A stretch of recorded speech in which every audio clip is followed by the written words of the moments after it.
Hey everyone, Brian here from Vintage Classic Specialist. Happy Tuesday, everyone. Time for another episode of Day in the Life of Vintage Classic Specialist. This is our daily show where we talk about what we did today in our little VW restoration shop here in Orange, California. So why don't we go ahead and get started here, and we'll start with Mr. Rafa's day. So Rafa mainly today, although he did a couple other odds and ends around here that I can talk about later, but mainly he put the front bumper on this Beetle, which is of course a Ravenna Green Love Bug Edition 74 Beetle. And these bumpers on these late cars are kind of a pain in the butt. I think they're even worse, honestly, than an earlier car that has overriders and overrider supports and stuff like that. Just, I can't even really describe what a pain in the butt these things are. So, as you know, if you follow the channel, we had the original blades, which were in really good shape, although our paint and body guy, Renee, did some like metal work on them, got them looking really good, and even like stripped all the paint and stuff like that. And then we sent them to our friends at Americoat and had them do BK05 powder coat, which is like a semi-gloss black. They look amazing.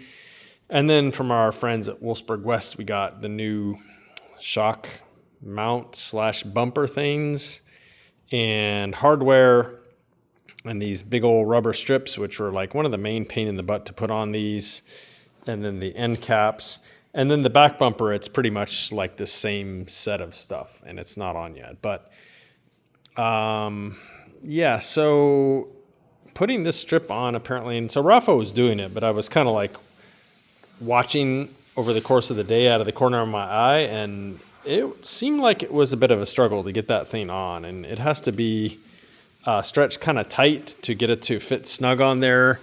And I think it's actually only held on here like in the middle and then at the end. So you really have to, in fact, at some point he had Renee, our paint and body guy, like pulling the strip that way. It was attached there and kind of like stretching it that way. And then I think Rafa put the screw that goes through it through the middle here, and he'd already attached that side, and then kind of stretch it tight this way, and then finally like somehow attach that side. And it's hard to explain what a pain in the butt it is. But anyway, so yeah, other than him helping me with this car for a little bit and knocking out some door hinge pins on the 67 Beetle, this was kind of the main thing he did today. So the fact that it took a highly experienced and skilled mechanic like Rafa, say 5 hours or so to do that is kind of a testament to what a pain in the ass it is. But anyway, it looks pretty good, except, here's the big except. I think we got a defective bumper bracket, and I think it's probably this side, because look at the gap right there between the bumper and the fender, and then look at it on this side. So this looks more correct. That seems way too tight. And you can kind of see, if you look at this rubber sleeve that's on here is like almost up to this weld right here on this one. And on this one, you can see there's like a pretty big gap there. And then likewise, with looking at this rubber sleeve again, you see about, I don't know, we'll say 3 fingers-ish right there. Well, look at this side. It's 2. So this mount overall seems much shorter. And they are left and right. And, Rafa obviously made sure he had the correct one, front and rear are different, left and right are different, etc. So it's not something like that. It seems like one of these, probably this one that's short, is defective. And so we actually we're picking up another pair of front ones in the morning, and we'll compare those to these. And again, we're guessing that this one is the defective one, as too short. Because the other thing is, with these late bumpers, they're not really made to be adjusted in and out like the later ones where the bumper brackets have fairly long slots on them.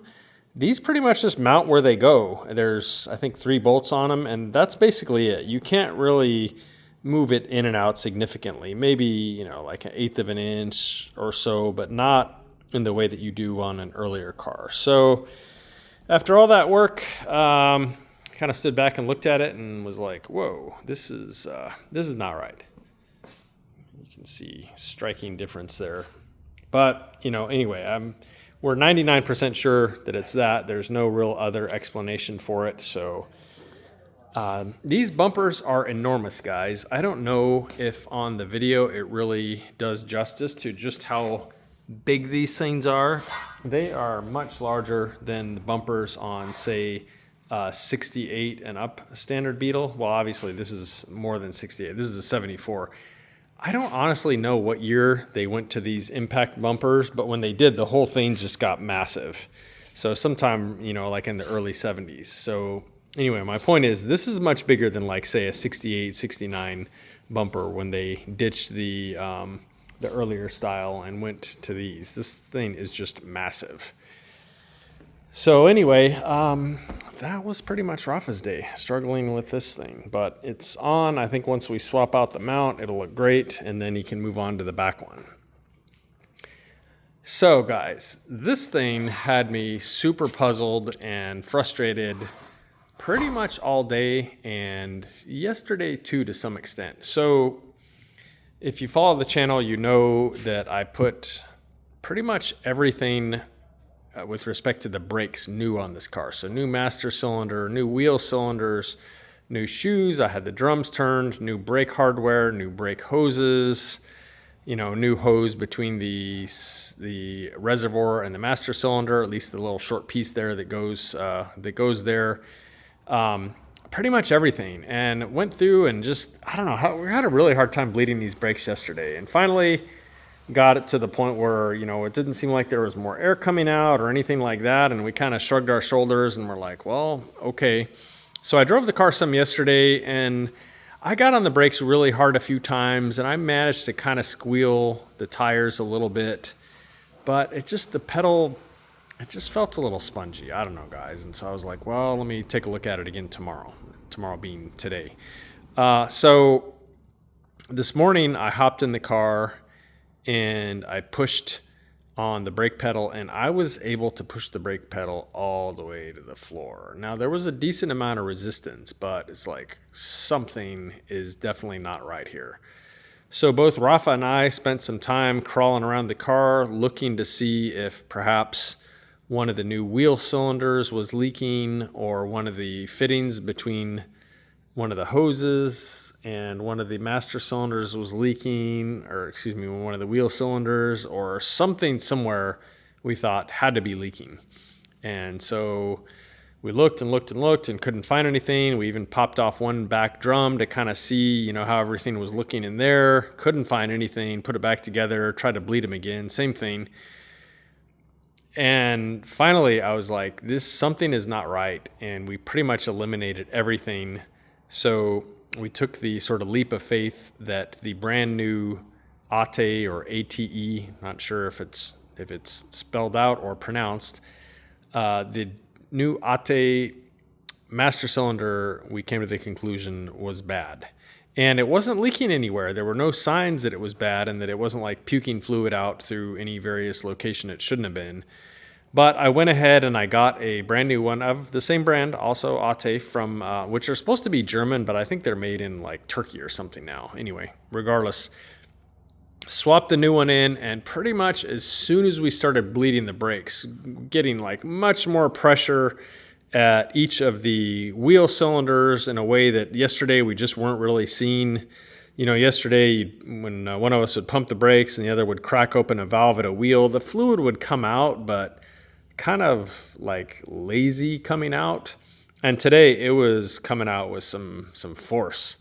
And so, yeah, guys, that was it. We literally got a brand new high quality master cylinder, and it was bad. And it's not like it failed, because as soon as we started bleeding the brakes yesterday, it never felt quite right. And so, kind of, again, thought about it overnight, slept on it, etc. And I drove the car, and like I said, I got on the brakes pretty hard yesterday, and I was able to kind of squeal some tires a little bit. But then this morning when I came in and I was able to push the pedal to the floor, it's like, okay, something is definitely not right here.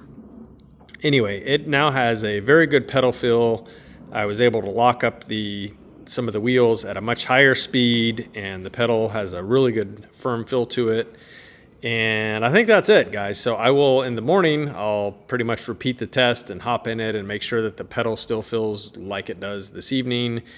Crawl around the car, just double check there's no leaks or anything. But I think that's it, guys. So anyway, yeah, I had the gas tank out again because that's really the easiest way to replace the master cylinder. And so sadly, I will be eating a good portion of that work to replace that defective new master cylinder. But that's just kind of that's the breaks sometime, no pun intended.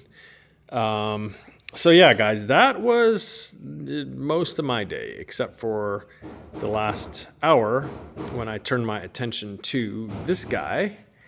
And as you can see, I have it pulled apart a little bit, so not to worry, nothing major here. It's just I'll talk about what's going on here in a minute. The main reason I fired it up today is I wanted to do a couple things. One was I wanted to check the fuel pressure. And here's my fuel pressure setup here, basically just in line with one of the carbs. And it's pretty much exactly where I would want it. It's sitting pretty much right at 2 PSI. So super happy with that. I don't need to remove the fuel pump and trim the rod, which is kind of a pain in the butt, and it's kind of a guessing game, like how much you need to shave off the rod to say lower the pressure. So very happy with that result. Fuel pressure is, I'd say, pretty much perfect for these Cadrons. And then the other thing I did was I removed the oil pressure idiot light switch and put in a real pressure gauge. And cold idle, I was seeing like 60, which I'm very happy with. And so, yeah, those were kind of the two of the most major things I wanted to check, the fuel pressure and oil pressure, before doing the cam break-in. Okay, so let's talk about what's going on here for a second. Again, not a big deal. However, the crank pulley was rubbing some on this tin. And this is kind of a somewhat common problem when you full flow a motor, because now you've got an oil pump cover that's got this huge wart on it that sticks out. And then you've got this giant fitting where normally there's nothing coming out of the case. And they're both pretty much in areas that this thing butts up against. So pretty much what I did was got up underneath here with a Sharpie and best I could try to mark the areas that those two things were interfering with this, and then just started like grinding those areas on those. Now again, there are oil passages in both these things, so you can't just go completely crazy and remove metal, because you could potentially like break through these, but I'm quite sure that I'm nowhere close to that because they are very thick. However, yeah, you don't want to go too crazy on that. So pretty much I think now I'm at the point where it's probably okay. And then what I'll do before I install this is I will tweak it a little bit so that when it's bolted up here and there, that this portion of it is going to sit back as far as it can, essentially against that and that. And then I'm pretty sure that the pulley is going to clear. The other place it seemed to be rubbing a little bit was where I marked with a silver Sharpie right here. So that's an easy fix, because right there I can just grind the sheet metal a little bit to clear it. And then we have paint that's pretty much a dead on match to this, again, BK05 semi-gloss powder coat. So I'll grind that and then tweak this thing a little bit so it sits back in there as far as it can, as far as against those two things, and that should be good. So maybe tomorrow, I'll probably finish that up tomorrow, make sure that's clear, and then I will probably go ahead and do the cam break-in on this one tomorrow. So that's cool, because that's a pretty big milestone. So yeah, be sure to watch the episode tomorrow night. Hopefully I'll have some good news about doing a successful cam break-in here on this. And I'll try and get a video of it running. Should be able to do that. The video I took the other day was kind of short and not that great. So I'll probably try and get a better one of it running tomorrow and post that up as a short. Other than that, guys, Santiago is, and I'm not going to go outside and do show and tell because I think he's working on it right now. We did actually end up finding some binding for the carpet in the orange Ghia that is a great match to the carpet and is going to go well with pretty much any shade of brown or tan that he picks for the interior color. Again, he's going with leather. So yeah, we picked a really nice color for the binding that's going to go with anything and looks great with the carpet. So he's going ahead now and finishing up the carpet kit. Again, I'm talking about the orange 70 Ghia. And then Renee and Raul are continuing metal and body work on the 67 Ghia. So guys, that is it for today. Appreciate you all watching, and we'll see you again tomorrow.